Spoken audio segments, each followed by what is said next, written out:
Bismillahirrahmanirrahim. Allahumma salli ala Sayyidina Muhammad wa ala ali Sayyidina Muhammad. Ya, Assalamualaikum warahmatullahi wabarakatuh. Okay, saya Cikgu Kamarul, Cikgu Tuition Matematik. Kembali lagi. Kali ini saya nak berkongsi berkenaan operasi bergabung.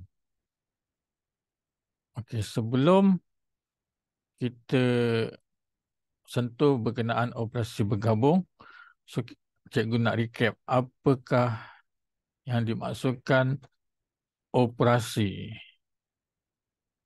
dalam matematik. So, operasi basically kita ada 4 operasi asas, iaitu tambah, tolak, darab, bahagi. Ini adalah 4 operasi asas dalam matematik.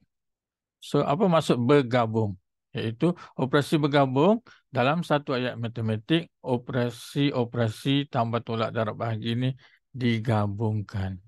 Sebagai contoh, 2 darab 3, 2 tambah 3 darab 5. So, maksudnya operasi tambah dan darab digabungkan dalam satu ayat matematik. Contoh seterusnya, 9 tolak 4 bahagi 2. Ini adalah maksud operasi bergabung. So, bagaimana kita nak menyelesaikan operasi bergabung? So, dia ada hukum yang perlu kita patuh, iaitu BODMAS. BODMAS. Apakah maksud ini? Ini adalah bracket, iaitu kurungan. Ini adalah power atau kuasa.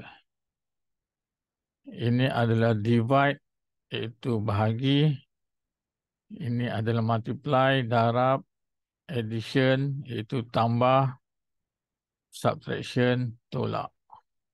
Atau dalam bahasa Malaysia, okay, so akronim dia yang perlu kita ingat adalah U, Ba, Da, Ta, Tu.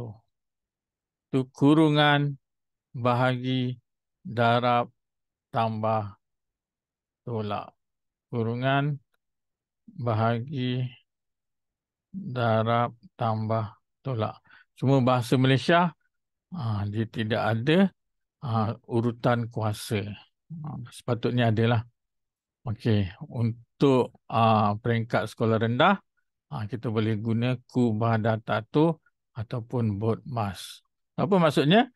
Bila berlaku operasi yang digabungkan dalam ayat matematik, so untuk menyelesaikannya kita mesti patuh susunan. Susunan operasi, di mana kita perlu buat operasi dalam kurungan dulu.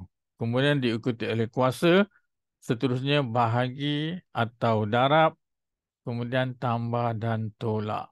So, contoh yang ni.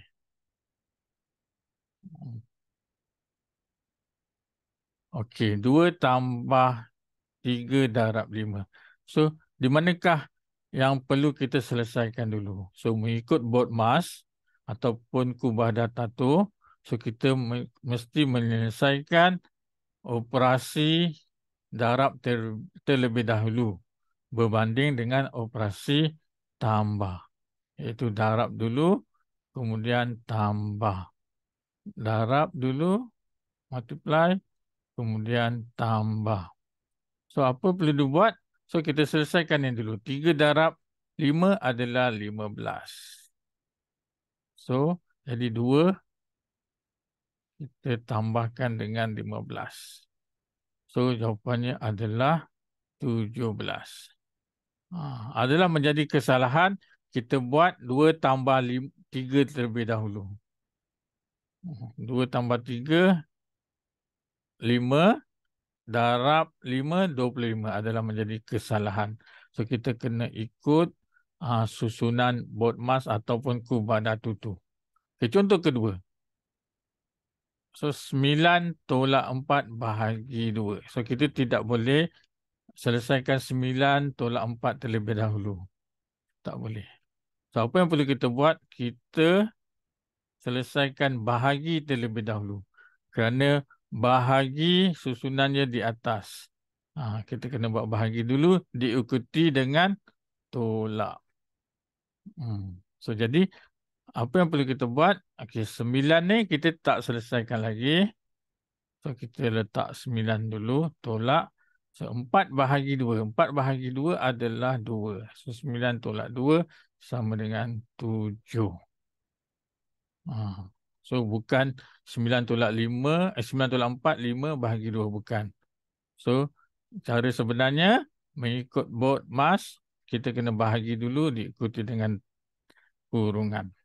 Diikuti dengan tolak untuk contoh ni. Okay, kita lihat contoh seterusnya. Okey.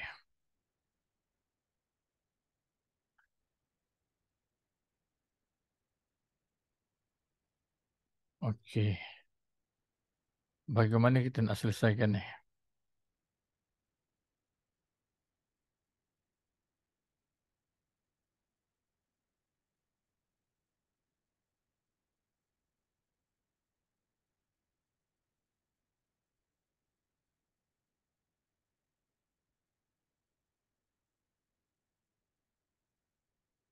Okey. Okey.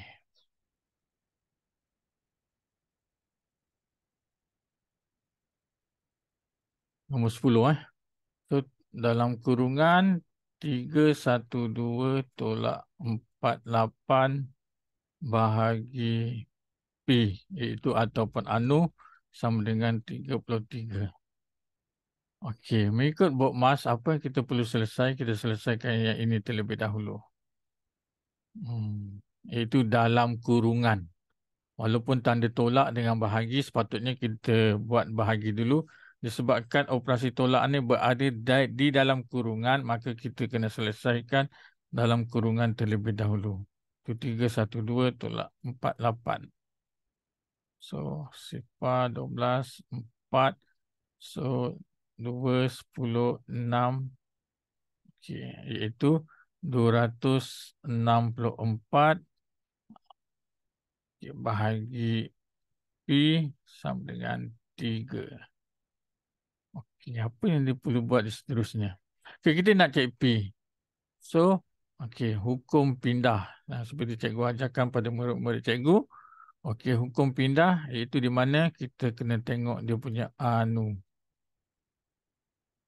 Anu ni mestilah positif. Itu positif. Dia mestilah duduk di pengangka. Iaitu bukan penyebut.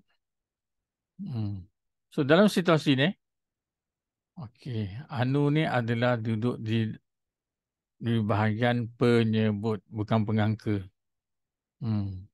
Jadi apa yang perlu buat, kita pindahkan dia. So, kita pindahkan dia. Okey, bagaimana apa yang cikgu masukkan bahagian penyebut. So, bahagi ini kita boleh jadikan sebagai per. Kita boleh tulis semula 264 bahagi P sama dengan 33. So, iaitu P ni di bahagian penyebut. Kita kena naikkan untuk menjadi pengangka dalam pecahan. So, kita kena naikkan. Bila kita naikkan, dia akan menjadi 264 sama dengan 33 darab P. Iaitu bahagi bila kita pindah, dia akan menjadi darab. So, sekarang P sudah dalam keadaan positif, iaitu tanda tambah dan duduk di pengangka. Jadi, P sebagai king, so dia tidak mahu nombor-nombor lain di rumah dia, iaitu di rumah kanan. Kanan daripada sama dengan. Ini di kiri. So, apa yang perlu kita buat? Kita pindahkan 33. So, apa yang berlaku? Dia tulis balik nombor yang tidak dipindahkan di rumah kiri. So, ni darab, kita pindah jadi bahagi. 33 sama dengan P. So, kita selesaikanlah. 264 bahagi 33, kita akan dapat berapa? So, kita 264 cara mudah, kita buat menggunakan per. So, kita bahagi 3. Bahagi 3. So, kita dapat 11, ni 26. 26 bagi 3, 8. 8 darab 3, 24. 24 lebih 2. Baki 2 letak di nombor sebelah, rumah sebelah. Jadi 24, 88. Jadi 88 bahagi 11, kita boleh bahagi dengan sepir 11. Itu kita akan dapat 8. So, jawapan dia 8 sama dengan P. Sekian dulu daripada cikgu. Semoga bermanfaat. Okay, Assalamualaikum warahmatullahi